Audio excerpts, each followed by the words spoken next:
the awakening beyond interpretation as we emerge from the depths of Freud's dreamscape, blinking in the daylight of conscious understanding. We arrive at a paradoxical realization. The true power of dream psychology lies not in its ability to explain our nocturnal visions, but in how it compels us to reimagine our waking reality. Freud's work was never just about dreams. It was about dismantling the illusion that we are singular, self-aware beings in full command of our thoughts and actions. Dream psychology is, at its core, a manifesto of humility, a testament to the vast uncharted territories within us that shape our lives while remaining largely unseen. The transformational potential of this realization cannot be overstated. When we begin to approach our dreams as meaningful rather than random, we cultivate what might be called one aeronautic consciousness, the awareness that we are all explorers navigating the inner cosmos every night. This shift in perspective changes everything. That inexplicable anxiety before an important meeting, that irrational attraction to a particular stranger, that sudden creative insight that arrives like a lightning bolt, these cease to be disconnected phenomena and instead become recognizable as surface ripples from the deep waters of the unconscious. Consider the profound implications of applying dream logic to waking life. If, as Freud suggests, our minds constantly disguise and displace emotional truths, then our daytime experiences may be just as symbolic as our dreams. The job we can't quit, the relationship we can't leave, the hobby we can't find time for, these might be viewed as waking manifestations of the same psychic conflicts that generate our dreams.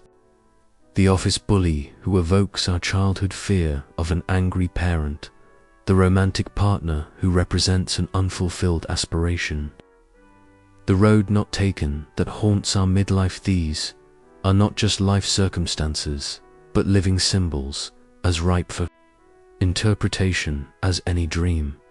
This perspective invites nothing less than a revolution in self. Imagine approaching your daily life as an ongoing dream analysis. The commute you dread becomes not just traffic, but a symbol for where you feel stuck. The colleague who irritates you transforms into a mirror of qualities you disown in yourself.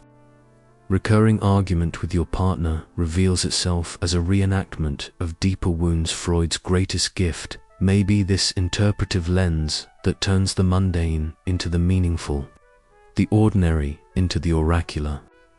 Yet there's a vital balance to strike. This isn't about seeing hidden meanings everywhere, but about developing what Keats called negative capability, the capacity to dwell in uncertainties without rushing to impose false clarity.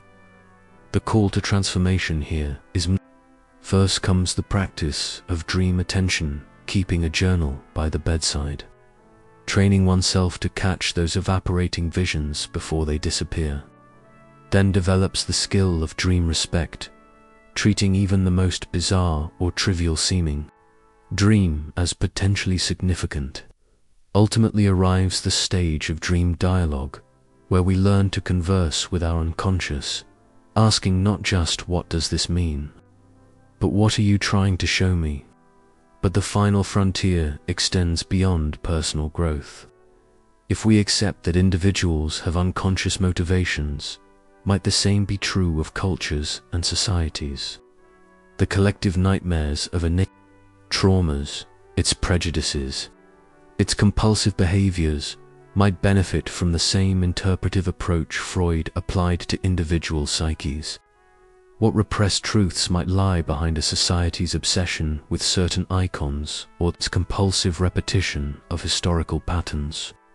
As we conclude this journey through dream psychology, we find ourselves not at an ending but at a threshold. Freud has handed us a key method for decoding the cipher of our own minds. The transformational question becomes, will we use it? Will we brave the discomfort of self-revelation? Will we consent to the unsettling but ultimately liberating truth that we are strangers to ourselves, and that this very estrangement contains the seeds of our becoming? The sun has risen on this exploration, but the dreaming never stops. Every night, the unconscious continues its silent labor of meaning-making. The call is to meet it halfway, to bring the same curiosity to our inner world that we devote to the outer one. For in doing so, we don't just interpret dreams, we honor the profound intelligence of the psyche that creates them. We become, in the fullest sense, conscious dreamers awake to the mysteries within, even as we move through the waking world. This is Freud's enduring challenge, to recognize that the royal road to the unconscious is a two-way street. As we descend into dreams' depths, we simultaneously ascend into greater self-awareness. The journey transforms not just how we sleep, but how we wake. The awakening within the dream, becoming the interpreter of the self. We arrive now not at the end of Freud's journey, nor at the edge of a neatly tied theory, but at the threshold of something deeper, realization that has always stood, waiting like a figure just beyond the dream's door. Dream psychology, when truly absorbed, does not merely equip us with a toolkit for interpretation. It initiates us into what?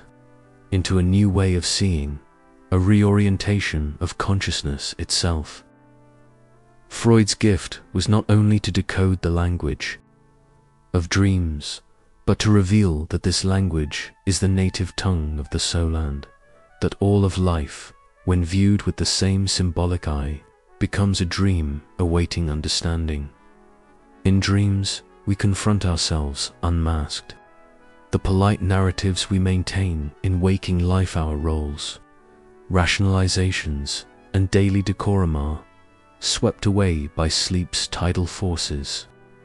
What rises from the depths is often strange, unpalatable, beautiful, terrifying, but always it is ours. Freud's work teaches us to stop fearing that strangeness. It is not madness, it is meaning in exile, longing for reintegration.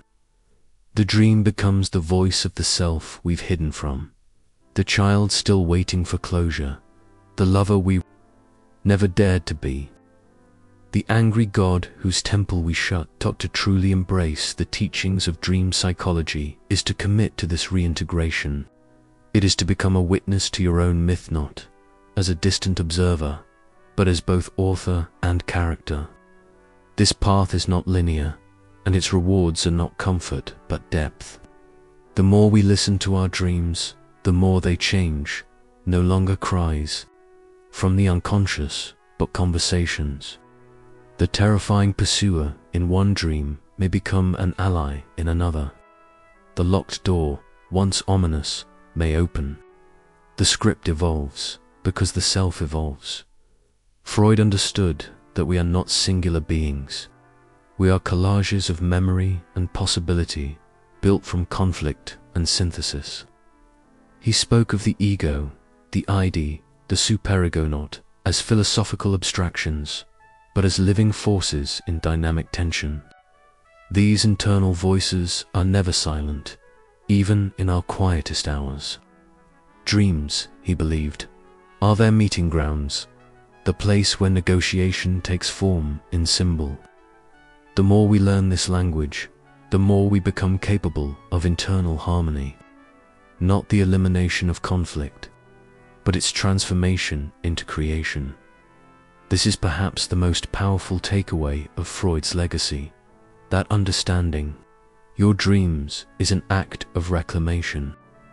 It is to gather the scattered fragments of yourself, the ones lost in childhood, shamed into silence, denied through conformity, and bring them back to the table. It is to sit with your contradictions and say, you too are part of me. Healing, then, is not erasure. It is inclusion. Dreams, in their cryptic grace, offer us a map back to our forgotten wholeness. In a time when many feel fragmented, split by modern life's speed, by roles we don like costumes, by histories we try to outrun, Freud's message returns like an ancient echo. Go within. The unconscious remembers what you've forgotten. The dream is the last true mirror, unbought and unsold. It does not flatter, it does not manipulate. It shows you what is, and in that unfiltered vision, there is power. To face what is hidden is to reclaim your authorship. There is no final mastery in this process. Freud himself knew this. Dreams will always outpace our comprehension. They will morph, mask, and mystify, but the pursuit itself is sacred. Every act of interpretation is a reweaving of the torn fabric. Every dream journal, every moment of quiet curiosity, every conversation with your inner symbols, these are acts of revolution against a world that tells you to forget yourself. Dream psychology is not about perfect understanding. It is about daring to look. And so, what now? What becomes of you, the dreamer, awakened not from the dream, but into it? Let this be your call. Begin the dialogue. Tonight, before sleep, ask your unconscious a question, not aloud, but inwardly. And when the dream comes, greet it not as noise, but as a messenger cloaked in metaphor. Write it down, sit with it. And when something stirs, an image that lingers, a phrase that puzzles, a fear that sings, follow it, not to judge, but to learn. For each dream, Freud has taught us, is a letter from the underworld, a scripture from the submerged cathedral of the soul. You need not be a therapist to become your own interpreter. You need only honesty and attention. In a world of distraction, to listen deeply to your inner life is already an act of defiance. And in that defiance, you will find something unexpected. A reunion with yourself. Freud opened the gate. Now, you must walk through. Welcome to the dream. Welcome to the waking within it. Here we conclude our exploration of dream psychology by Sigmund Freud. May your nights be rich with revelation, and your days with the wisdom to understand what they reveal.